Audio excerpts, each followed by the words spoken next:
It's beautiful November month. So today, November 7th, 2020, we are here doing the Bliss Consciousness healing session. So I'm sharing my screen quickly with you. But before I begin, I would like to let you know that Bliss Consciousness, as most of you might know by now, I have changed it to a donation-based service. So this particular healing session, this 1 hour worth of session, it's not a free session. That is one thing that I kind of wanted to kind of let you know, that it's a donation-based service, that which I have changed into in order to make it available to everyone. But at the same time, I would also like to let you know that it's important that we value everything that we get. So this healing, the more you are serious about it, the more you can trust and have faith in it, the more you will receive it. And in fact, trust and faith are the major important elements that we are going to talk about today. But just letting you know, you do have a choice to make a donation, and you can click on the link below this video to make a donation for this particular healing session. And you can do it anytime. All right, let's get started. Today's schedule, we are going to review A Simple Path. That's the book that we have taken for today, as well as we will have Trust and Faith healing session and a silent mantra meditation. And then towards the end, we will do manifestation using these two elements of trust and faith. All right, so here is the book. A Simple Path. It's the best-selling classic on how to help others and how to find peace. And it is written by Mother Teresa. And here are the major elements that the book talks about. It talks about the importance of silence, how to do prayers, and how to have faith, and what love is, how we can use love in our life for a lot of things, and service, and how service leads us to peace. So that's what this whole book is all about. So let's start with beautiful words from the book, which is on the topic of love. We can accomplish something extraordinary by doing something ordinary with love, just one day at a time. And this has become the major kind of philosophy or mantra, if you want to call it that way, of Mother Teresa. She was doing, of course, she has done such an extraordinary work in this world, but if you look at the nitty gritty details into it, each day, each moment, she was doing a simple, ordinary act of love, act of service, but with so much love, that made this whole thing that she has created, the missionaries of charity and beautiful work that all of so many different orphanages that she has built is all doing, is that simple act of service, but with so much love. And here are the beautiful words from the book. The fruit of silence is prayer. The fruit of prayer is faith. The fruit of faith is love. The fruit of love is service. The fruit of service is peace. And as you can see from these beautiful words, how one leads to other and the other leads to the next one. And finally, we get to that place of peace. And in our lives today, the busy lives that we are living today, all of us have this question of, where is my happiness? Where is my peace? How do I get to that mode of peace? And with this beautiful book, Mother Teresa, in her perspective, in her words, in her way of living, has explained how she found peace in her life and how she has helped so many find peace in their lives. Let's get into the book. The fruit of silence is prayer. So that's where the book starts. The book starts with silence and the importance of silence. We all must take the time to be silent and to contemplate, especially those who live in big cities like London and New York, where everything moves so fast. So I believe when she was writing this, or at that time in her life, maybe that's when I feel that they were building the missionaries of charity in cities like London and New York. And this is what she says: this is why I decided to open our first home for contemplative sisters. So in their charity, in their organization, they were contemplative sisters and active sisters. Active sisters were the ones who were doing the work, who gets into, the orphanages or the hospitals, or however they are doing the work. They do the doing work, whereas the contemplative sisters, whose vocation is to pray most of the day. The contemplative sisters are the ones who pray the whole day, day after day. That's their work. Their work itself is to pray. And it also says maybe 1 or 2 hours a day they might come into the grounds to work with others. But most of the day, all they do is just sit and pray. So this is why I decided to open our first home for the contemplative sisters in New York instead of the Himalayas, because I felt silence and contemplation were needed more in the cities of the world, in the major cities of the world. I always begin my prayer in silence, for it is in the silence of the heart that God speaks. So we will be able to listen to our inner wisdom. So the word here, of course, as we all know, Mother Teresa followed. She was a Christian, I believe, if that's the word. And she was in that kind of, she called her God Jesus Christ. But we have our choice. Regardless of who we are, we can name the God whatever we need, whether it is Jesus Christ or Buddha or Krishna or higher self or universe, however we want. So in this particular presentation, I've kind of made all the words just God, depending upon what faith you have. So here it says about, I always begin my prayer in silence, for it is in silence of the heart. It's the silence of the heart that connects us to our spiritual world, to the God, to our higher self, to the universe, however you want to put it that way. If we pray, we will get all answers we need.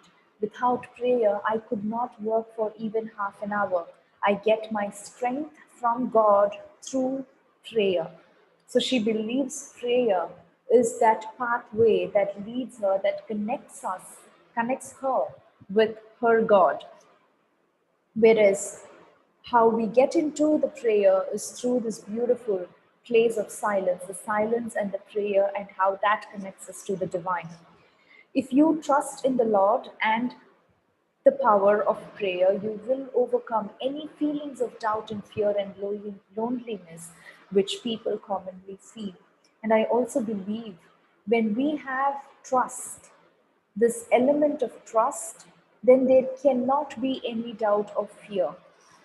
So if we do face doubts and fears in our life, it just shows us the lack of trust and faith in us, the lack of trust and faith in ourselves, the lack of trust and faith in the universe, in the divine, in this beautiful process of life.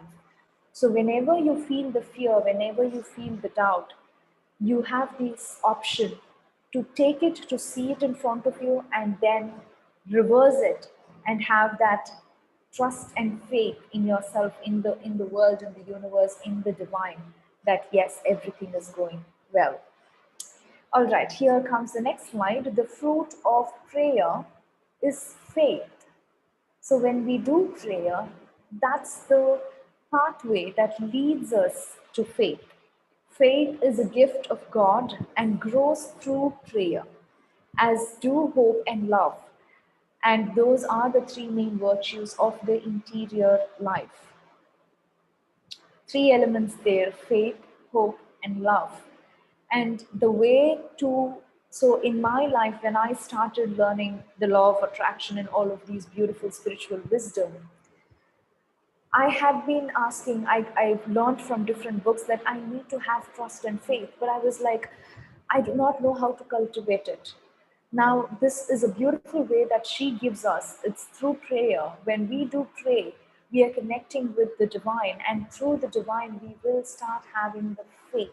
And the more we can grow, so faith is like a beautiful plant or a tree that can keep growing and keep growing.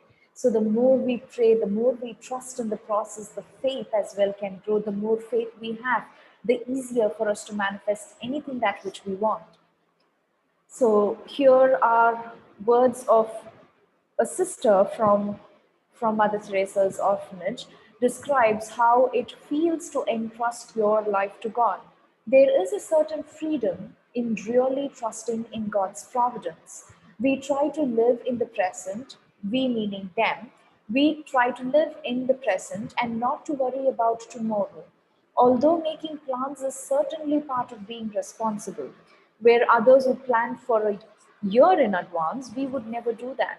And sometimes, when people would never consider doing something because it wasn't planned in advance, we wouldn't give it another thought. Our approach would be to at least try, and so often it works out.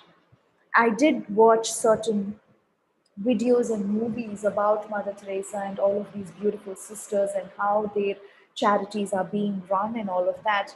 And one element that keeps on sticking out for me was the amount of faith and trust that they just put into their work, and beautifully said that they don't make a plan and follow the plan because they wouldn't know tomorrow morning will I have food. They wouldn't know the answer to that question. But today night when they go to sleep, they are not in worry, they are not in doubt, they are not in fear. They just trust. They trust, of course, their God they call as Jesus Christ. Jesus Christ will give me food tomorrow morning. The God will help me. The Lord will show me, will send me people in different ways to help us. So the amount of trust and faith when they have, for me in my life, when I go through my life and I see certain bills that I need to pay, that I feel that, oh, I don't have money for tomorrow, or that I need something, I don't have it. I get into that so much of doubt and fear and so many negative emotions that comes in. But then when I looked at their videos, how they live their life, it's like they don't even have any guarantee that they have food for tomorrow. And they have thousands of poor people who are in their charities. They do not know if none of them or any of them will have food. But still there is not a pinch of doubt or fear in them. All I could see from their words, from their way of being, was that complete trust and faith that they have in the divine, that tomorrow morning they will have food. And that's how they have kind of shaped their experience as well, how every time, and it has happened so that every time they do get their food, they do get the supplies, the hospital, the medical supplies that they need for their people in the charity house. It's a beautiful process. I see God, so here I represent Mother Teresa. See God in the eyes of every child. Every unwanted child is welcomed by us. And this is one thing I really admire about her, is that she sees the whole world, every single human, as the divine. And that's her words as well. She sees Christ in every human being that she sees in front of her. And it also talks about how she, when she is speaking to somebody else, she's fully present, being with them that particular moment and acknowledging the divine within them. And I'm like, wow, how can I learn that? How can I learn to see the divine within every single human? And if all of us can do that, then imagine how much love we will have towards each other. There wouldn't be any anger or resentment in this world, especially within our households, within our families. We don't even have to take this to 1,000 people. We can start implementing this within our family. The more we can see the divine in others. Without faith, we are not able to believe in things that are mysteries and that are beyond our capacity to comprehend. You can't understand the mysteries of faith. So, the more faith we have, we will know that mysteries and magic can happen, and we will start believing in mysteries and magic, and therefore, mysteries can happen. The fruit of faith is love. So, the more faith we have, then comes the next element, which leads us to love. The greatest disease in the West today is not TB or leprosy, it is being unwanted, unloved, and uncared for. We can cure physical diseases with medicine, But the only cure for loneliness, despair, and hopelessness is love. There are many in the world who are dying for a piece of bread, but there are many more dying for a little love. The poverty in the West is a different kind of poverty. And she speaks about the West and the East, which means the Western world, which consists of the beautiful, US and UK and countries of that nature, whereas she talks about East, she's talking about India and Asia and countries of that nature. So the poverty of the West, she speaks, is not the money poverty, rather it's the poverty of love, is what she says. There is hunger for love as there is hunger for God. When you know how much God is in love with you, then you can only live your life radiating that love. I always say that love starts at home, family first, and then your own town or city. It's easy for us to love people who are far away, but it is not always so easy to love those who live with us right next to us. I do not agree with the big way of doing things. Love needs to start with an individual. To get to love a person, you must contact that person and become close. How beautifully said, and this I feel every word that she has spoken in the book, she has kind of given us an example of how to live these words with her life. And when we do look into her life, how much love that she carried for every human being, all humanity, is what is shown in her work, which is why I believe her work has been also spread so much throughout the world. Moving on here, love. Love has no meaning if it isn't shared. Love has to be put into action. You have to love without expectation to do something for love itself, not for what you may receive from that. If you expect something in return, then it isn't love, because true love is loving without conditions and expectations. And again, these words, it's so easier said than done, but we can look into her own life of how she has lived these words of love, how she has done everything that she can out of love to the humanity without expecting anything in return for that which she has done.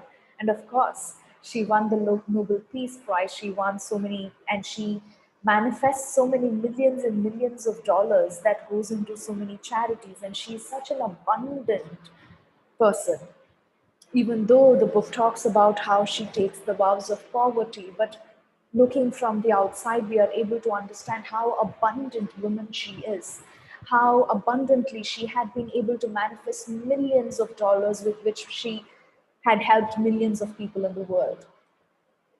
And these beautiful words from the book kind of showed the difference between doing and being. Certainly, love is expressed first in being with before doing to someone, in being with someone rather before even doing something for someone. We have to continually renew our awareness of this, because we can get caught up in a lot of the doing for. You see, if our actions do not first come from the desire to be with a person, then it really becomes just social work. Service, in a way, is simply a means of expressing your being for that person.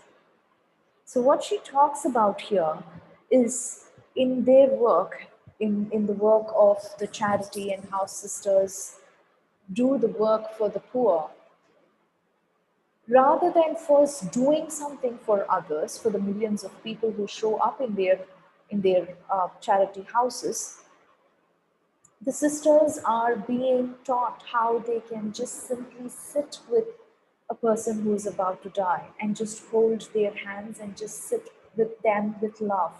They don't have to do anything, they just have to be with them. And that makes all the difference. And by being with them, by holding their hands, by showing them that beautiful compassion and caring for them, they get to feel as if they are the best person in the world. And when somebody dies like that, that itself is all that they want in their lives. Nobody else treated them as they are important. At the end, when They have no way to go. They show up in the missionaries of charity of Mother Teresa. Nobody else is there to take care of them. And here there are these beautiful sisters who go out and take them and be with them and hold their hands and sit with them and maybe clean them, wipe them. That caring, that compassion is all that they had been longing for all their life, that they did not receive from their children or from their family. Finally, just before they die, they received this love and compassion from the sisters of the missionaries of charity, and how beautiful that is. So it is not that we need to do something for someone. Just we can take the same principle and apply it. We don't have to go into the missionaries of charity to do charity.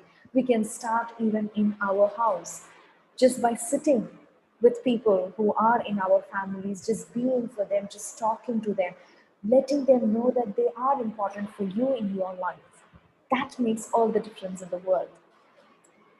Do we look at the poor with compassion? They are hungry not only for food, they are hungry to be recognized as human beings. They are hungry for dignity and to be treated as we are treated. They are hungry for our love. So, yes, the poor of the world, they are not just hungry for food or for money. They are in fact hungry for love. They are hungry for respect. They are hungry for dignity. They are hungry for us to honor them and respect them. And if we are able to do that, that makes the world for them. That's all that they need, actually. It is not how much you do, but how much love you put into the doing and sharing with others that is important. What a beautiful word there. It's not about what we do for others, it's about how much love we put into our doing. Whether you're cooking for your family, or you are cleaning clothes of your children, or you are just sweeping the floor. It's not the doing, it's how much love we put into that small work that makes all the difference for others. And this cooking example is such a beautiful example. When you're cooking, when you put so much love into it, when you feel the love for your family members when you cook, the taste of the food will taste totally different from when you are completely angry and you're cooking just because you have to cook. And you can experiment this if you would like. I've done that multiple times. West versus East. In the West, we have a tendency to be profit oriented, where everything is measured according to the results, and we get caught up in being more and more active to generate results. In the East, I find, especially in India, that people are more content to just be, to just sit around under a banyan tree for half a day chatting with each other. We Westerners would probably call that wasting time, but there is value to it. Being with someone, listening to them without a clock and without anticipation for results teaches us about love. The success of love is in the loving. It is not in the result of loving. It's not about, okay, what am I getting out of me loving somebody? What is it that I'm getting out of me showing so much love and compassion to somebody else? I'm not getting anything, right? That is the result orientedness, if there's a word that way. Rather, showing love to somebody just for the purpose of loving them and not because we are expecting something out from that. All right, the joy. Joy is love, joy is prayer, joy is strength. God loves a person who gives joyfully, and if you give joyfully, you always give more. A joyful heart is is the result of a heart burning with love. Works of love are always works of joy. We don't need to look for happiness. If we have love for others, we will be given it. It is a gift of God. Now, that love brings us to that next step of joy. So, you might have been asking, okay, what brings me joy? The more love we have for others, the more love that we in fact show for others from that unconditional perspective, that brings us joy. How beautifully said. The fruit of love is service. prayer is action, in action. Prayer in action is love. So now that brings us to the next step, which is, okay, love leads us to the service. So prayer in action is love, and love in action is service. So when you do have love for somebody, then you do something for them, or you just be with them, and that in and itself is service. And when you're doing it with so much love, the service gets so much better. You automatically do service to somebody else when you do have love towards them. Try to give unconditionally whatever a person needs in the moment. So at that moment, anybody who comes and talks to you, you talk with so many different people each day. Can we give them all the attention that we have for that particular moment, hear them, listen to them, and show them the love that they are seeking for? The point is to do something, however small, and show you care through your actions by giving your time. Sometimes this may mean doing something physical, such as we do in our homes for the sick and dying. Or sometimes it may mean offering spiritual support for the shut-ins, those isolated and lonely in their houses. So the service thing doesn't really have to be doing, it can also just be being with them, giving them the spiritual support. If an ill person wants medicine, then give him medicine. If he needs comfort, then comfort him. It's not how much we do, but how much love we put into the doing.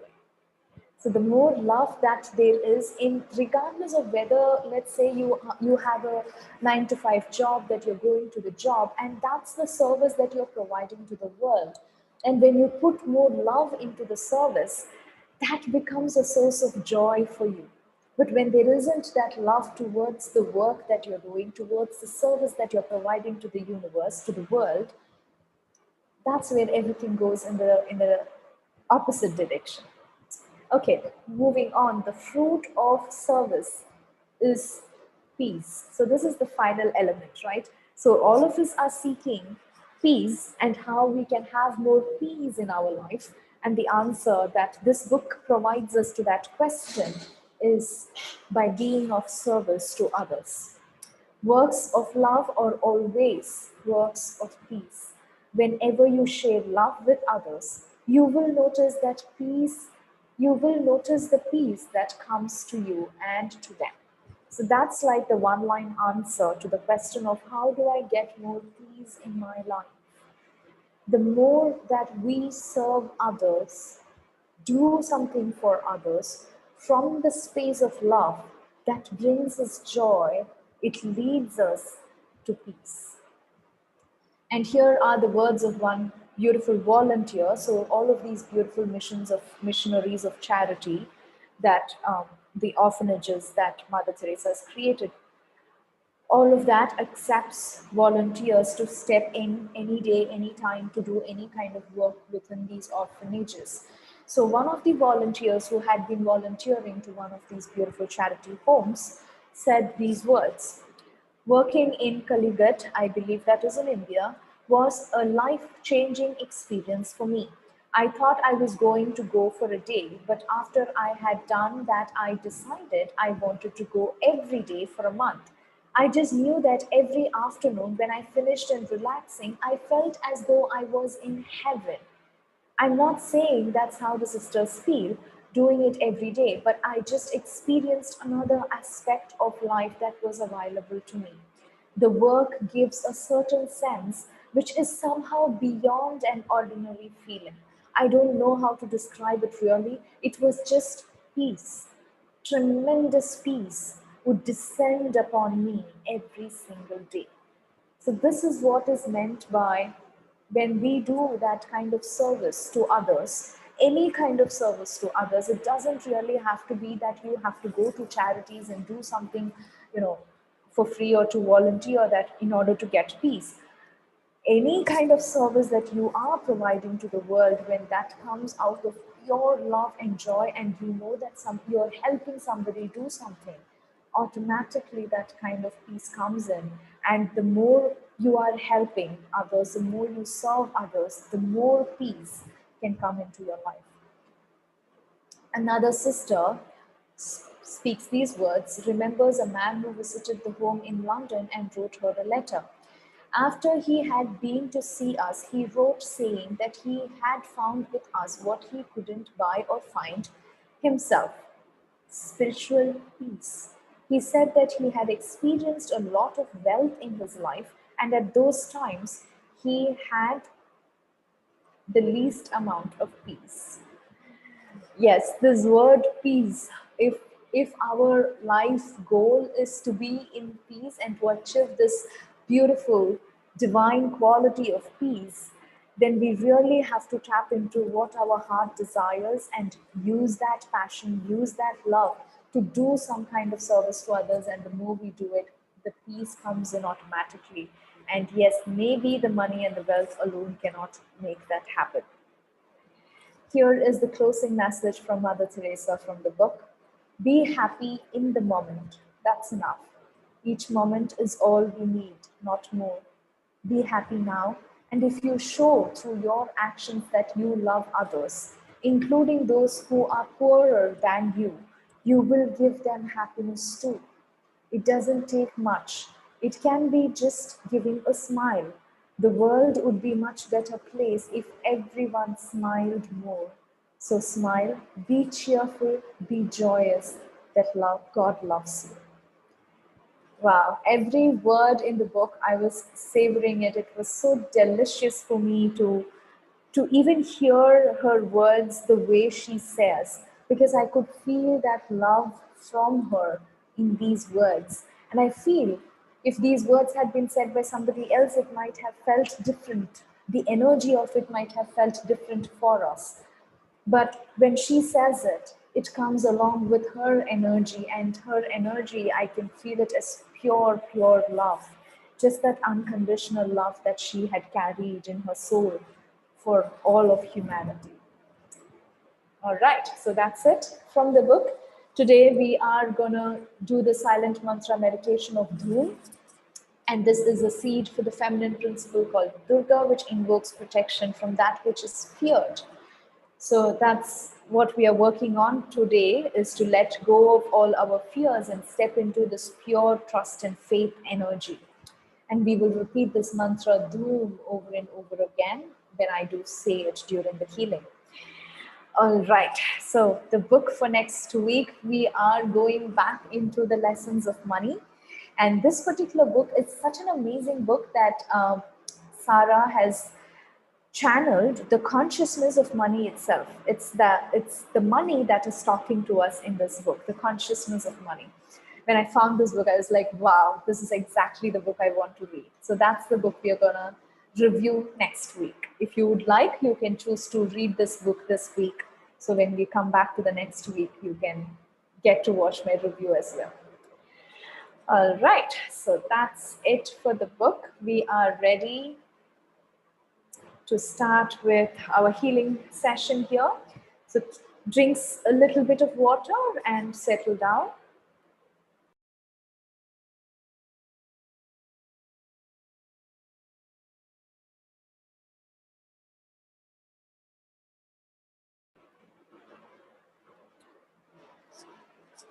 Okay. So take a deep breath.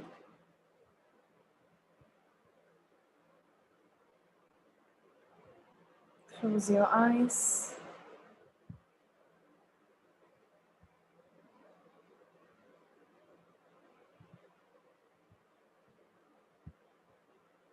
And allow all of that information to flow through you.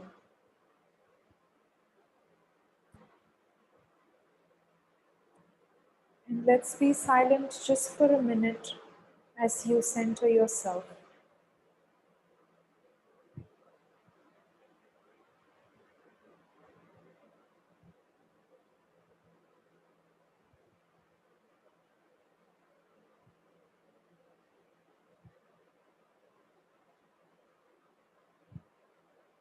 And practice in silence.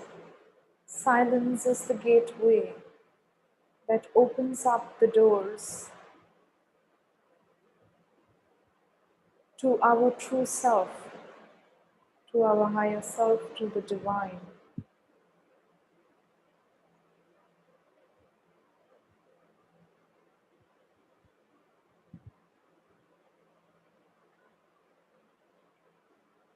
So take the silent moments to silence yourself and to connect with your true being.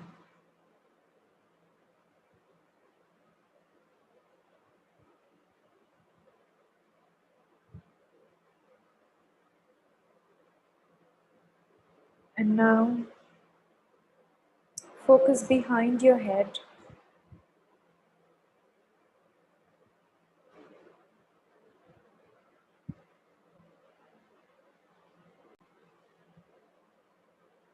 and see all the clutter getting released, and see this beautiful white light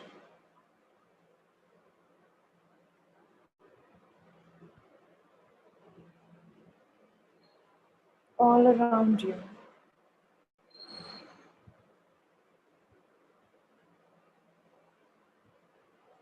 And slowly stepping down from our minds into the heart.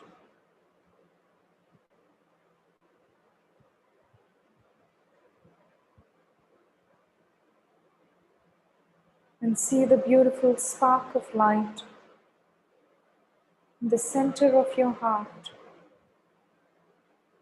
like a beautiful star shining right in the center of your heart. And slowly expand this star, this ball of light. And as you expand, see it becoming brighter and brighter.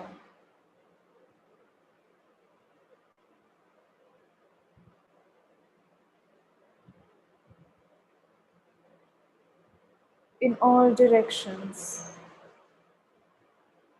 up and down, right and left, front and back. See it exploding and expanding in all directions throughout the building that you are in.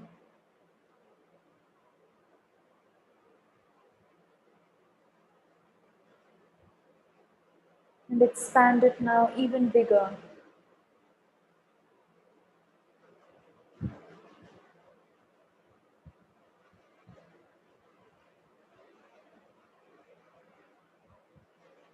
And see it moving through this entire planet Earth, through the rivers and the trees and the plants and the animals and the birds.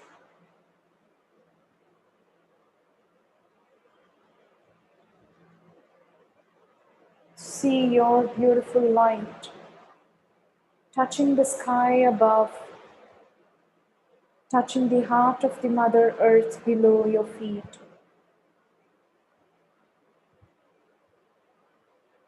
And touching the horizons of the earth, right and left, front and back.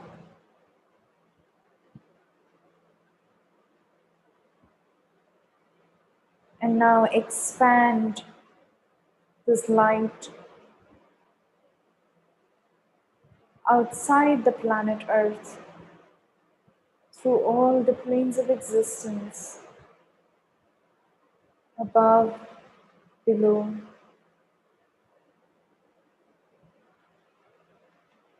moving through the fourth plane and the fifth plane, going through all the colors and all the galaxies and the universes, and moving through the sixth plane and entering into the seventh plane. See the door to the seventh plane opening up, and your consciousness merging with the consciousness of the Absolute, of the Creator of all that is. And from here we command 0 point source.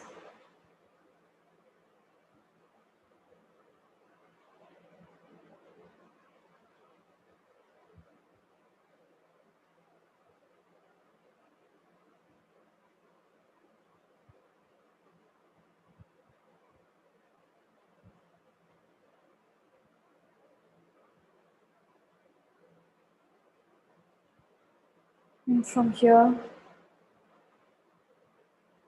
ask the source energy to clean and cleanse your energy field. And you just have to say yes in your mind and accept this beautiful shower of white light that's coming from above, cleaning and cleansing your energy field.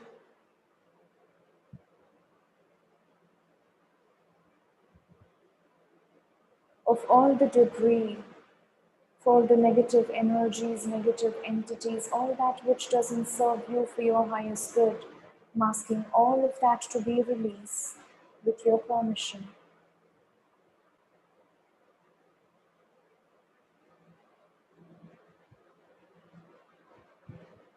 And now we are ready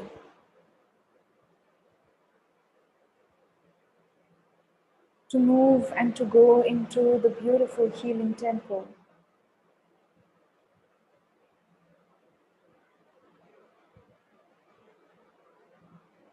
And you will see it as a beautiful, shining crystal dome, huge and big and wide. You will see it as beautiful, white, sparkly light all around, so bright. And as you walk, you might feel as if you are walking on the clouds. And as you enter into the temple,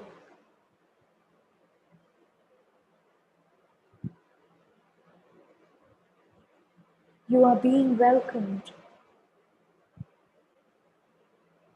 by these beautiful beings of angels, the gods and the goddesses and the archangels.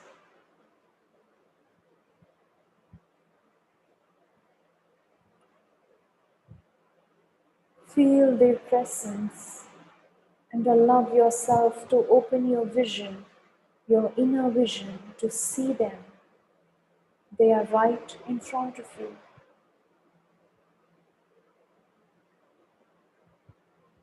And walk all around the healing temple. And it feels like your home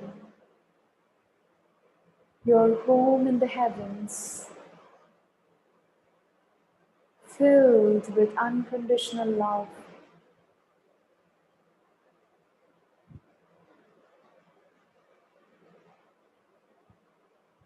And this beautiful healing temple has a gift for you. Every week that you come here, you are being blessed and you are being gifted with that which you need, that which you need in your life at this time, at this right moment, that which you are asking for, the missing pieces to your puzzle, the answers to your questions, the solutions to your problems will be given to you, and you can find them all here. For this is the realm of all possibilities. Anything is possible, and anything can be changed. You become the commander of your life and not the victim. And this healing temple allows you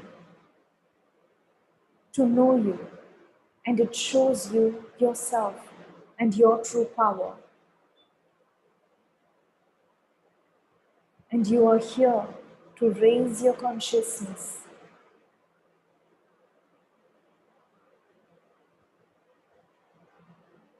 and to know yourself and your true powers. And with that intention, let's come to the center of the temple and sit down in a circular shape with our hands holding our hands right and left, and feel the group energy, regardless of whether you're watching this in replay or not, or live. There is no time, time is just an illusion. Everything is happening in the present moment. Regardless of anyone who watches this at any time, they are all here with us.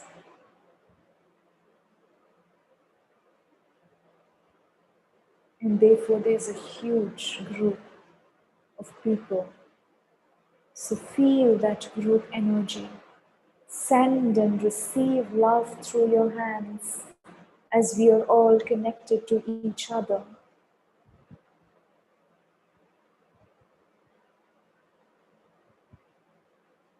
And now I call upon all the guides and angels, all your spirit guides, guardian angels. You can invite them.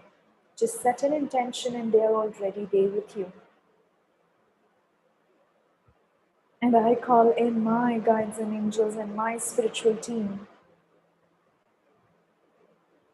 And all the gods and goddesses, all the spiritual beings and archangels, and the loved ones and ancestors, the great ones, the Council of 12, and all other beings whom we don't even have the names for. Everyone who are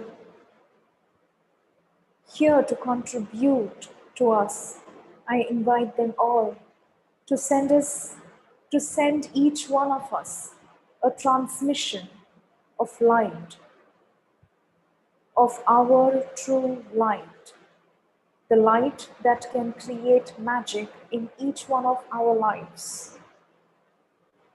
And this light has the power to heal your body, to heal your pain, to heal your financial wounds, to heal your heartbreaks, to heal your relationship issues that you might have been going with.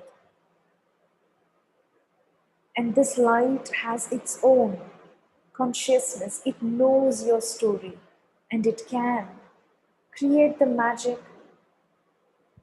All you need to do is just surrender to this beautiful transmission of light that is now coming from the thousands of angels who are with us today. And you might see it as laser beams of light coming onto you, hitting different parts of your body, your chakras, your energy body, your mental body, your emotional body. It can help you release your emotions that are trapped in your emotional body. It can help you release thoughts that doesn't serve you from your mental body. It can help you release the pain, the cellular memory of your physical body. It can help you activate your soul's blueprint in your spine. So allow the light to pass through every cell in your body and just surrender to these thousands of beams of light coming onto you.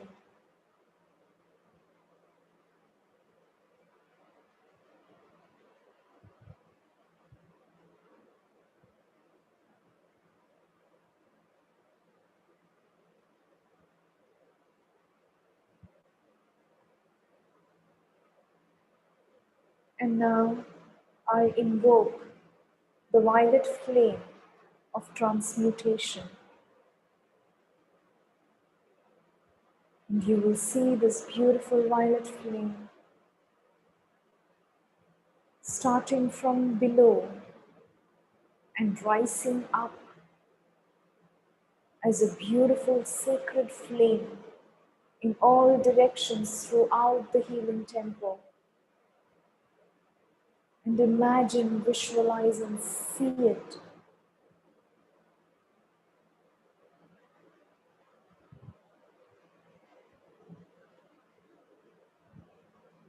And this beautiful violet flame has the power to burn away your karma, any negative karma that is affecting you in your life. You can just set an intention. I release all my karma that is affecting me in my life, that doesn't serve me for my highest good. I release them all. And this beautiful violet sacred flame of transmutation can take care of the rest for you. It can burn away the energetic imprints in your energy field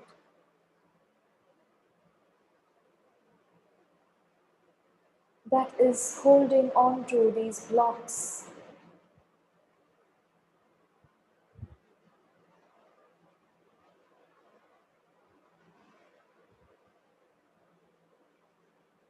And now I call in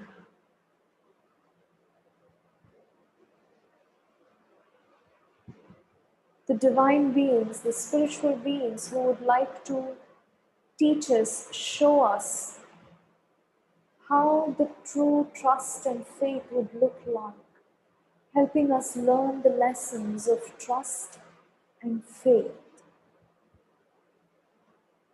and asking for a transmission of this energy of trust and faith into each one of us. And I'm asking the source energy to download each one of us with your permission.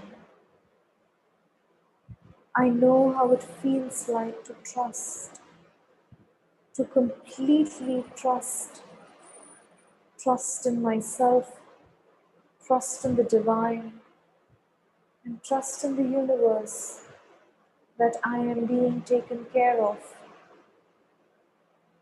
And therefore I can let go of my worry. I can let go of my doubts. I can let go of my fear. I can now surrender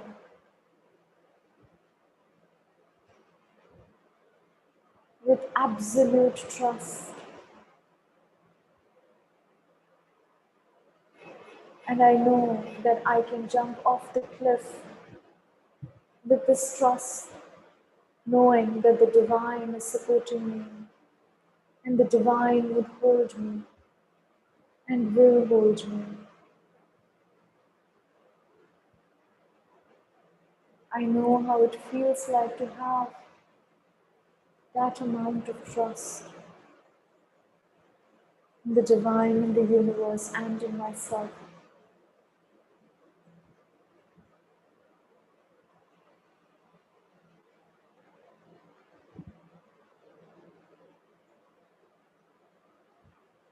And I am now asking for the source energy to download each one of us with the energy of faith. What would it take for us to have complete faith? To have complete faith that our manifestations can become a reality. Complete faith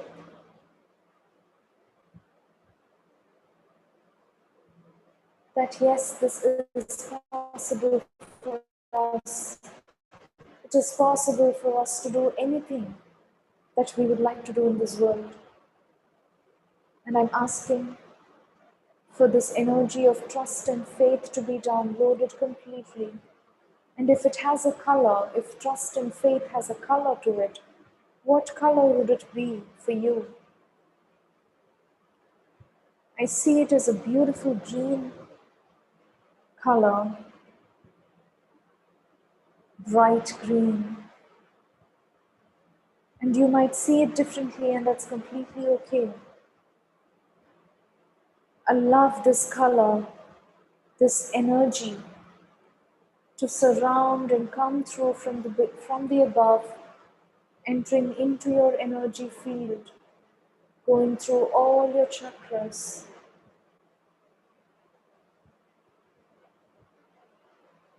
And we are now going to sit in this energy of trust and faith and allow every single cell in our body to absorb this trust and faith as we are now going into the silent mantra meditation.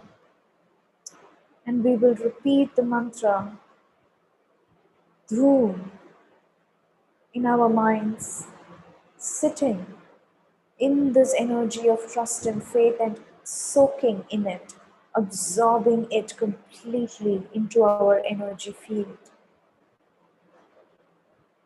I'll repeat the mantra 3 times and be silent for a few minutes after that.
Take a deep breath and feel this energy of trust and faith all around you. And in this energy, inside this energy, see a beautiful screen and project your future into this. What is it that you want to see happening? What is it that you want to manifest in your life? See it happening with this essence of trust and faith in it. So you can, in fact, have 100% trust and faith that this is possible for you and this is just about to happen in your life. And see it happening. Is it clients for your business? Is it selling your house? Is it getting a new house? Is it launching a new business? Is it attracting a new partner into your life? Whatever it is, see it happening inside this energy of trust and faith. And feel the complete trust. As much as possible, feel your trust and faith. Yes, this is my life. And yes, this is possible for me. And yes, this is in fact happening in my life right now. See yourself doing it, being it. See your desires manifesting completely. And feel and add this energy of trust and faith into it.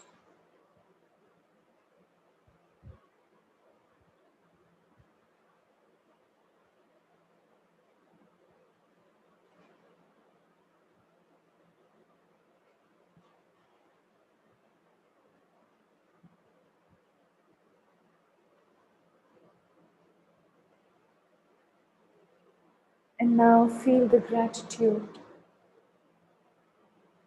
and say thank you.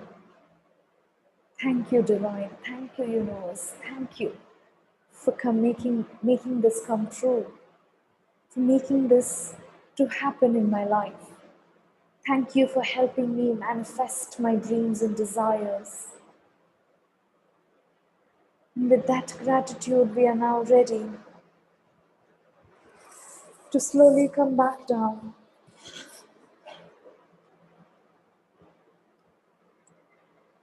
Feeling the gratitude to the healing temple, to all the guides and angels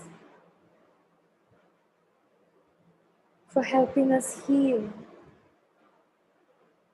We are now slowly coming back down through all the planes of existence, coming slowly into the planet Earth, coming down into the building that you are in, coming back into your body. Place your awareness on your feet. Focus on your feet and see your energy going straight down through your feet, grounding you. See this energy going down, thousands and thousands of feet down, touching the heart of Mother Earth and raising and coming back straight into your feet and entering into your body and into your heart.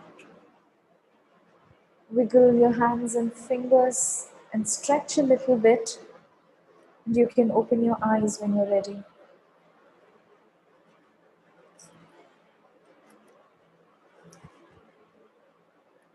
How are you all feeling? Please put a comment below and tell me about your experience. And since I've changed it to YouTube, the only way I can get your feedback is through the comments. So please do comment below on any kind of images, visuals, any feelings, anything that you sensed during the beautiful meditation and anything that you learned from the book. Please do share with me your experience. That keeps me motivated to do what I'm doing. So thank you so much. Love you all.